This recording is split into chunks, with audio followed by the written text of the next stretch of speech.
One thing we do know is that all our oil and gas projects are going to come to an end. One of the most influential books I've read in my life was The 7 Habits of Highly Effective People, very popular here in the US some time ago. The second habit was simply to begin with the end in mind, and the end is decommissioning. What you see on the left here is a map of oil and gas wells in the United States. We have millions. The regulators here have allowed operators to let their wells stand idle indefinitely as long as they conduct integrity tests every few years, between 2 and 5 years. The result is that a majority of the wells in the US now stand idle, shut in, like the one you see on the right, or producing less than a barrel of oil equivalent per day. So we have this massive decommissioning liability that has snuck up on us. We failed to begin with the end in mind. As a result of not doing this work,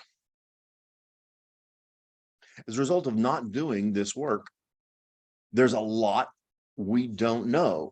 Decommissioning has not entered the nomenclature, has not entered the discussion, and we don't have good data and we don't have good plans. First thing that we lack is a common terminology.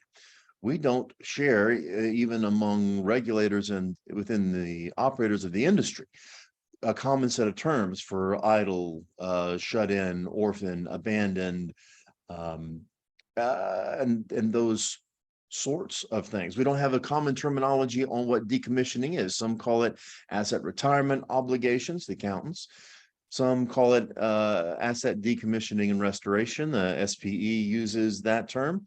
Sometimes it's called retirement, sometimes decommissioning, and sometimes people use the word plugging, but that's not right. I'll show you in a second. Second is we lack information. Partly because we haven't framed the terminology for the question. We lack information about what actually needs to be done for decommissioning.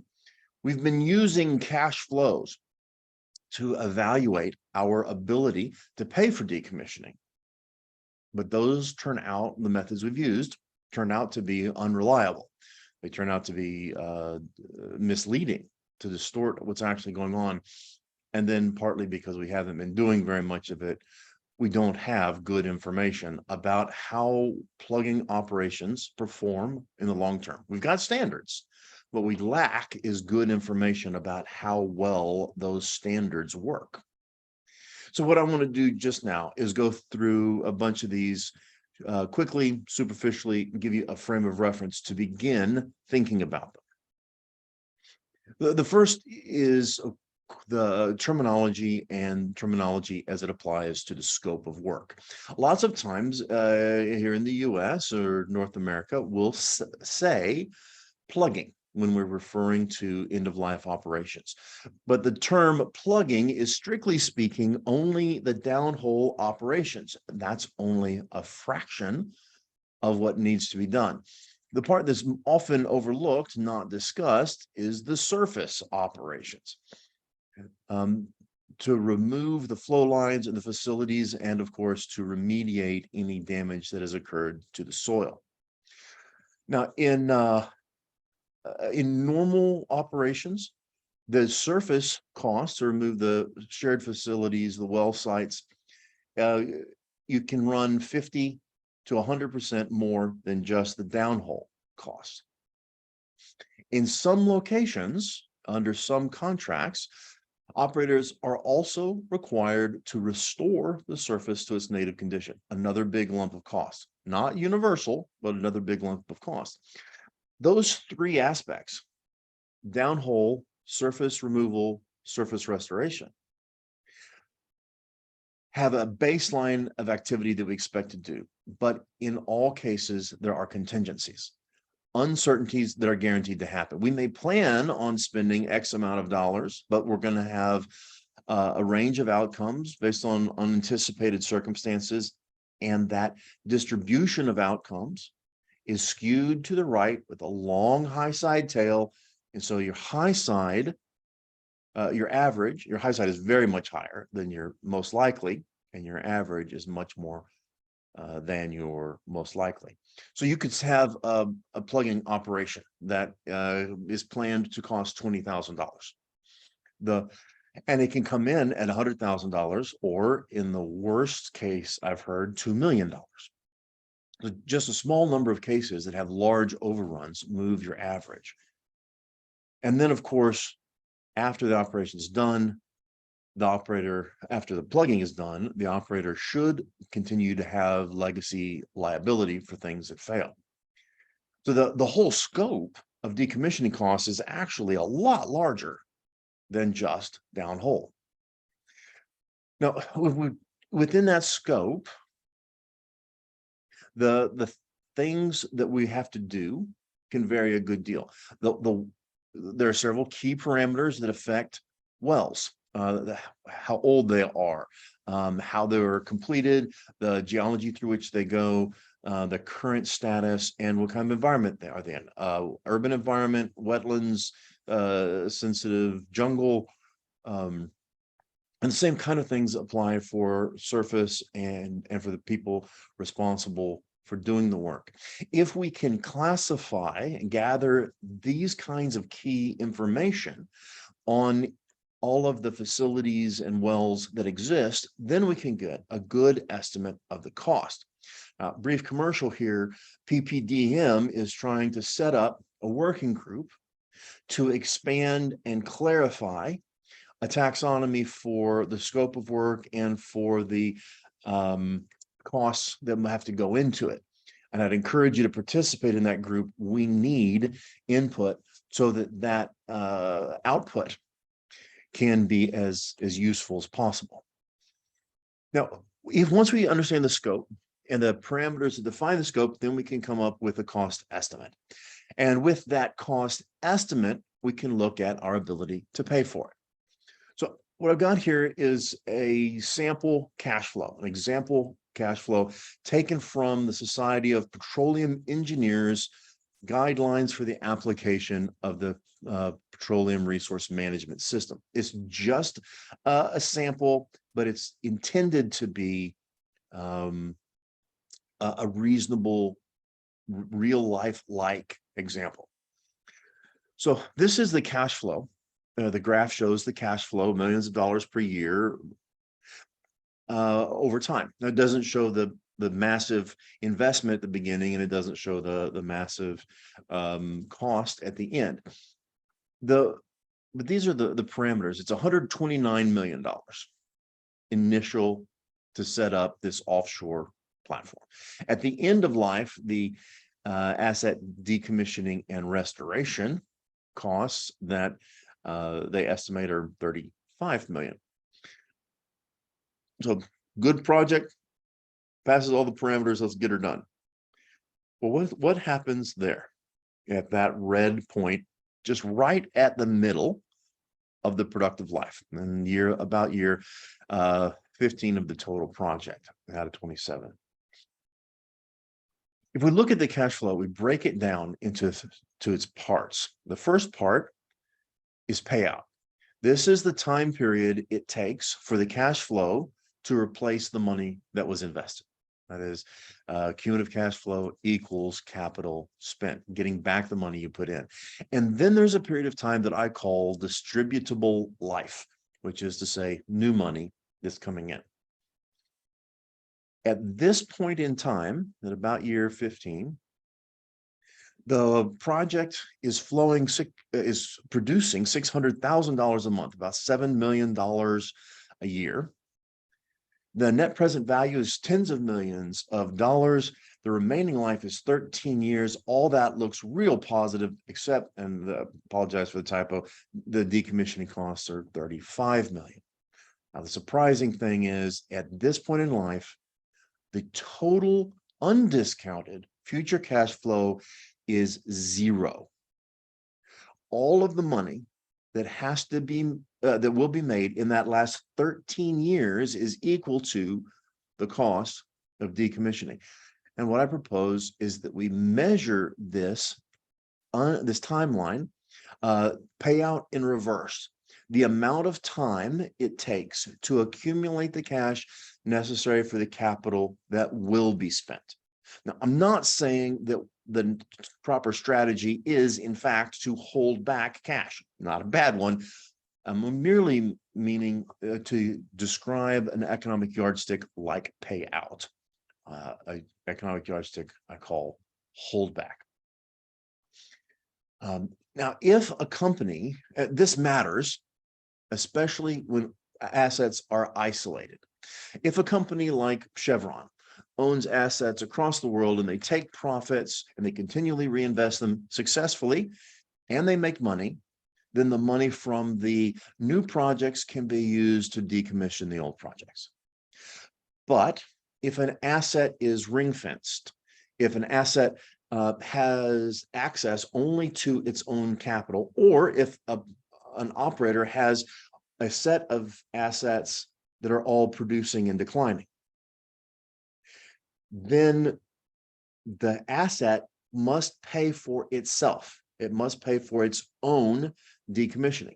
So the situation in most of the world where we have, for example, production sharing contracts is the production sharing contract must pay for its own decommissioning. And if the money is not set aside, or if the money is not spent, then it is likely to come out of the pockets of the host government when the time comes. So if for example, let's go back here. If, for example, the production sharing contract in this case was 20 years long, well, the host country would pick up the asset, have 7 years of cash flow, but that cash flow would not be nearly enough to cover the decommissioning costs that they would incur at the end of 7 years.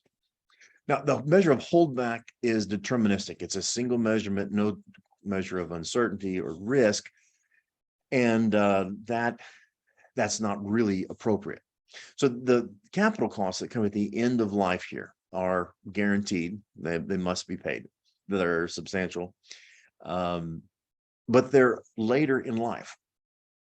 Therefore, they are discounted. They are risked more than all of the narrow margin, unguaranteed cash flows that come before it.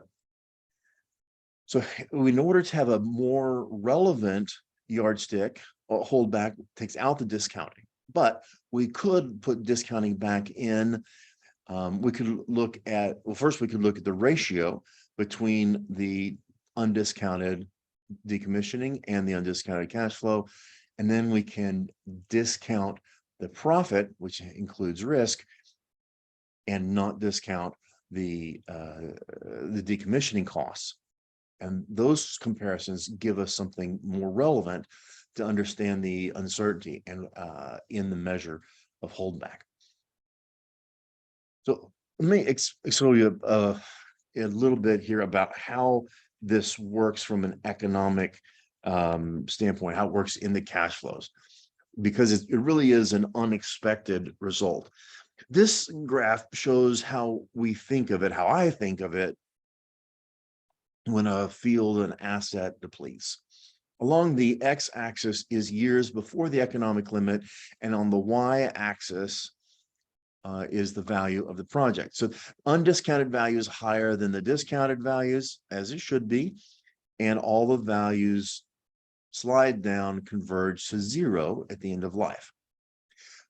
But when I put a large capital expense at the end of life, then that large capital expense gets discounted more than all of what comes before, and the curves change. Now, if I were paying it along the way, the graph on the left would apply. But when they've got a lump sum at the end, all of my economic yardsticks that based on discounting flip. There comes a point in time where the present value at 10%, the discounted value, which is supposed to be lower, becomes higher. And the present value discounted at 20%, high discount rate, gives an even higher value. than something discounted at a low rate. And here is where all the economic yardsticks that we're used to using get really messed up. They fail to make economic sense. Let's look at it a little different way. This is meant to be an example for a multi-well onshore field approaching its end of life. And the rows are years before economic limit. And the first column here is the ratio of present value of profits divided by present value of decommissioning costs. Now, assuming that none of the wells are idle, everything is producing, so every well just has to pay for its own plugging. On a discounted basis, it doesn't turn upside down until, and this is a schematic, but it doesn't turn upside down until about 2 years, 3 years before the economic limit. And at the beginning, the ratio is nearly 200. Huge, hugely, huge discrepancy between the present value of the profits and present value of costs. But even 20 years before, well, on a cash flow basis, it's completely different. On even 20 years before the economic limit, on a cash basis, the profits are only 5 times. And what's more, the last 5 years of cash flow are equal to the decommissioning cost, which is to say, if you have a non-operated working interest partner, you're going to get to the end of life here, and you're going to go to do the decommissioning. You'll send an invoice to your partner and say, please send back to me all of the money I have paid you for the last 5 years. That, I imagine, could be a hard pill to swallow, a hard bill to collect. But what actually happens is worse than that, because some wells are idled and not plugged. So we could incur those costs, but we don't. So the wells that remain online have to pay not only for their own decommissioning, but also for the decommissioning of their siblings, the other wells in the field. Now, if half of my wells in the field are already idle, then the last 10 years of cash flow are necessary to pay the cost of decommissioning. And as the field matures, we move down this line closer to the economic limit, more wells get shut in, and the trajectory is like this. And I can tell you from firsthand experience that it's possible to have a large, diverse portfolio spinning off millions of dollars a month with decades of remaining life of production, but only a couple of years when that money can be distributed. When the last 20 to 25 years of that diverse portfolio have to go directly into decommissioning in order to pay for it. So it's a really, really major operation. Now, it's not as major by comparison to the initial cost. In our example, the initial costs were about 4 times as high. But by comparison to cash flow, it's even more important. In that example, the payout was 4 years, but the holdback was 13. So if we're going to deal with this major issue and not impose this decommissioning cost on host country or the public, the tax-paying public, then we have to have data. And data is our raw material. Anything that we build, anything that we're going to do requires data to plan for it and to execute it. So my son came out to visit me at a well site. We were doing a workover on a well, and the rig was there lowering something into the well. And my son looks at it and he says, "Well, how can you tell what you're doing?" I said, "Exactly, son. We can't inspect a well bore the same way that we can inspect other things. And so we have to keep records of what has been done in order to know what is there. And specifically, I recommend that you keep track of at least these things. The mechanical configuration of the well. How was it designed? How was it implemented? How was it adjusted? The mechanical condition.